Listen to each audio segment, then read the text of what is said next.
Doug, I have a question. Hit me. Okay. What's the difference between a cost-conscious culture versus a reliability-conscious culture?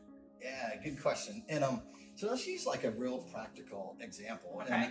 and where being reliability focused or cost focused will get you. So let's talk about our last vacation. Okay. All right. I'll tell you, my last vacation, I just put in cheapest flight from Houston, Texas, and I just ended up where I ended up. Okay, we are opposite. I knew where I wanted to go. All right. So I had an intention goal in mind, but I have a loyalty program with an airline, so I looked at that first, kind of what I know. Makes sense. But then I did the research on the hotels, the restaurants, beach access to the beach vacation. I looked at every detail that would hit my vacation. Yeah, that's one way to do it. And sounds like you ended up in a It whole was a lot great better vacation. place than me. So I had like nothing to do. There's no good restaurants and no activities. But hey, I took a journey and spent some an money. experience. It was an experience, but not a real good one.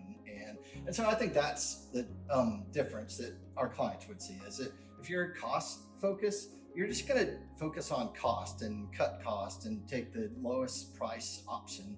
And you probably don't end up in a really great place.